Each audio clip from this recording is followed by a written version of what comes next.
오늘 하나님께서 우리에게 주시는 말씀은 열왕기하 21장 1절에서 9절까지 있는 말씀입니다. 저와 한 절씩 교독하시겠습니다.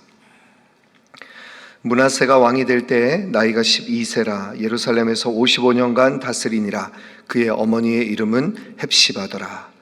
므낫세가 여호와 보시기에 악을 행하여 여호와께서 이스라엘 자손 앞에서 쫓아내신 이방 사람의 가증한 일을 따라서 그의 아버지 히스기야가 헐어버린 상다들을 다시 세우며 이스라엘의 왕 아합의 행위를 따라 바알을 위하여 제단을 쌓으며 아세라 목상을 만들며 하늘의 1월 성신을 경배하여 섬기며 여호와께서 전에 이르시기를 내가 내 이름을 예루살렘에 두리라 하신 여호와의 성전에 제단들을 쌓고 또 여호와의 성전 두 마당에 하늘의 1월 성신을 위하여 제단들을 쌓고 또 자기의 아들을 불 가운데로 지나게 하며 점치며 사수를 행하며 신접한 자와 박수를 신임하여 여호와께서 보시기에 악을 많이 행하여 그 진노를 일으켰으며 또 자기가 만든 아로새긴 아세라 목상을 성전에 세웠더라.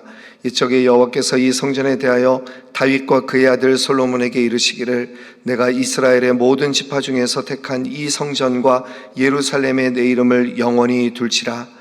만일 이스라엘이 나의 모든 명령과 나의 종 모세가 명령한 모든 율법을 지켜 행하면 내가 그들의 발로 다시는 그의 조상들에게 준 땅에서 떠나 유리하지 아니하게 하리라 하셨으나 함께 읽습니다.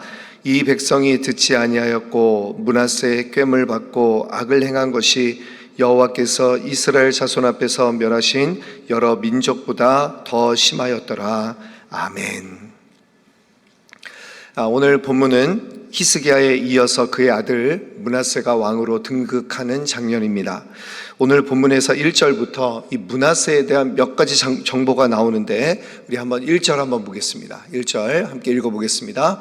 므낫세가 왕이 될 때 나이가 12세라 예루살렘에서 55년간 다스리니라. 그의 어머니의 이름은 헵시바더라. 뭐라고 합니까? 12살에 왕이 되었고 통치 기간이 55년이었고 그의 어머니의 이름이 헵시바라고 말씀하고 있습니다. 므낫세는 히스기야가 병에 걸려서 15년간 생명 연장을 받았을 때 그 연장을 받은 시기에 낳은 아들입니다. 그래서 므낫세의 이름의 뜻은 하나님이 나의 아픔을 잊어버리게 하셨다.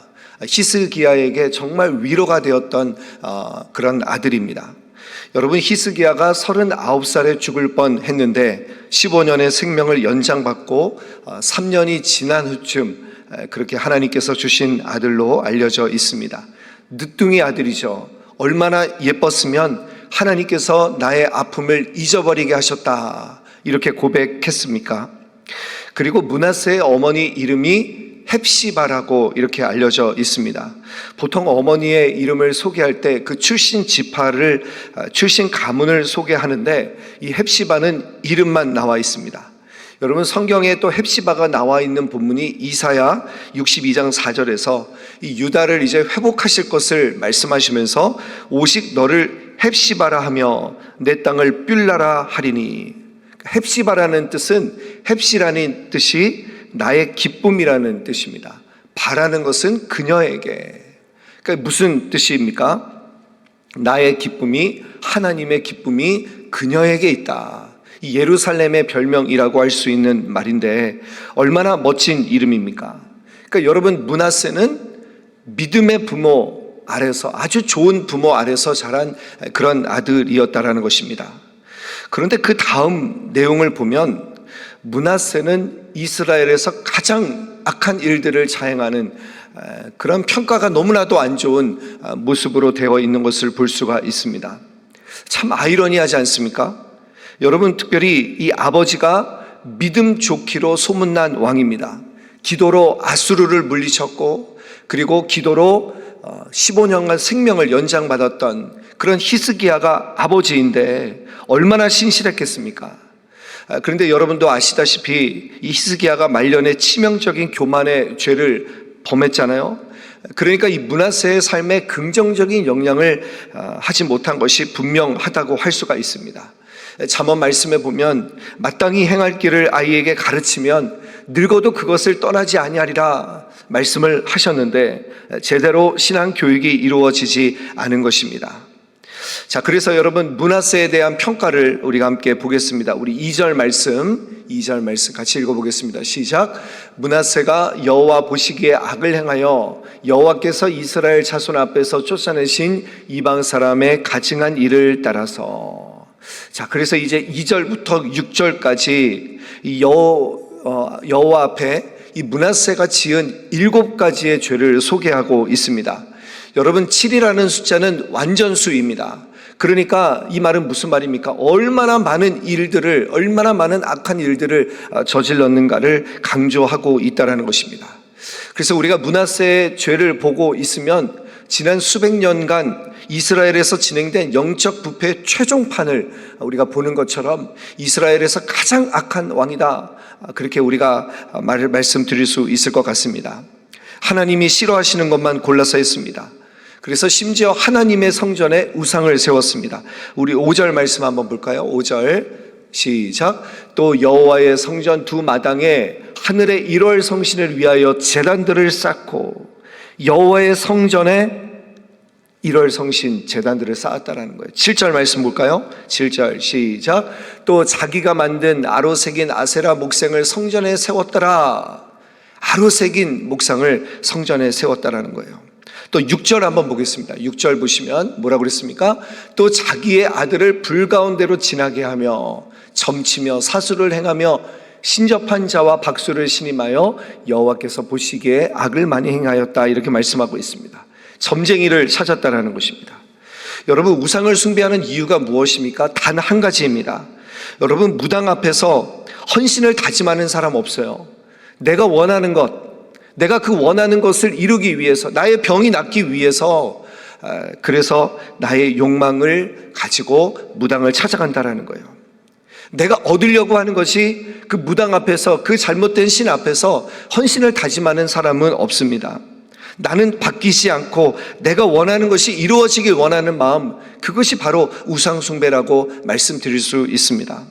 어쩌면 우리도 하나님을 믿는다고 하면서 이런 우상숭배에 빠질 위험들이 있습니다.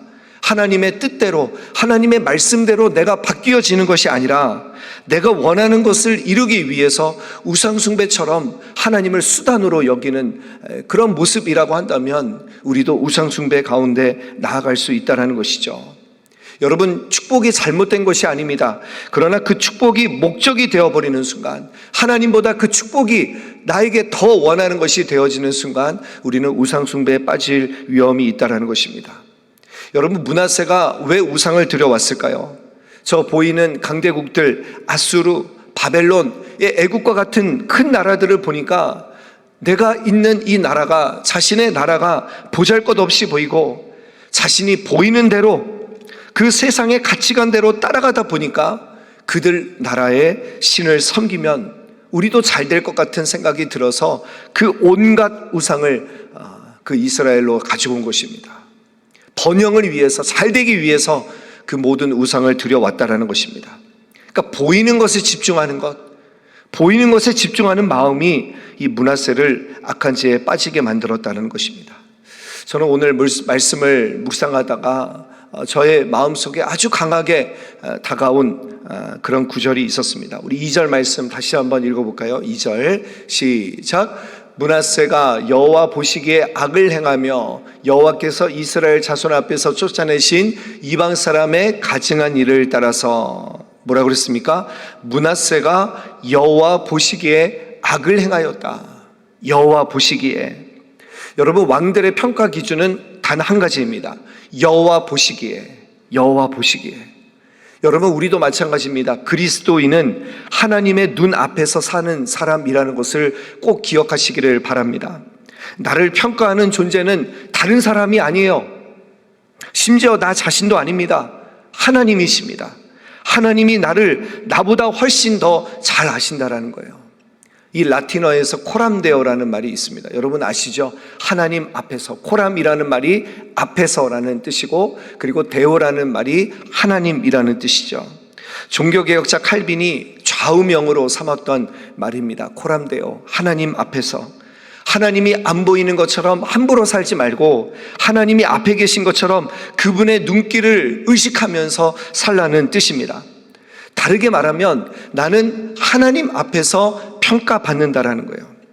반대되는 말이 있습니다. 코람데오가 아니라 코람 호미니부스, 사람 앞에서, 사람들의 눈길, 사람들의 권위, 사람들의 평가를 의식하며 사는 사람들입니다. 여러분, 우리가 세상을 살아가면서 저도 교회 오면 성도들 앞에서 제 온 매무새를 점검을 합니다. 나를 어떻게 생각하는지, 또 집에 가도 우리 가족들을 의식합니다. 길거리에 다니는 사람들을 의식합니다. 여러분, 주위에 누군가 있다고 한다면 나의 말과 행동이 달라질 수밖에 없습니다. 사람들의 시선을 의식하는 것이죠. 요즘 이 SNS에 빠져 사는 사람들이 있잖아요. 그러면 그걸 보면서 야, 쟤는 저렇게 사네, 야, 저렇게 멋지게 살 수가 있네, 그러면서 비교하는 것은 사람을 의식하면서 사람의 평가에 민감하게 사는 사람이라는 것입니다. 여러분, 세상 사람들은 하나님을 의식하지 않습니다. 왜냐하면 하나님이 보이지 않기 때문에 그렇습니다. 그런데 요한복음 4장 24절에 보면 하나님은 영이시니 예배하는 자가 신령과 진정으로 예배할지니라 말씀하고 있습니다. 하나님은 영으로 존재하신다라는 거예요. 존재하실 뿐만 아니라 모든 곳에 충만하신 분이십니다. 그래서 우리는 하나님이 계심을 믿는 사람이에요. 그리스도인은 내 앞에 하나님이 계시는구나, 하나님을 의식하면서 사는 사람이 바로 믿음의 사람이라는 것입니다. 그래서 여러분, 하나님 앞에서 나는 어떤 삶을 살아가고 있는가?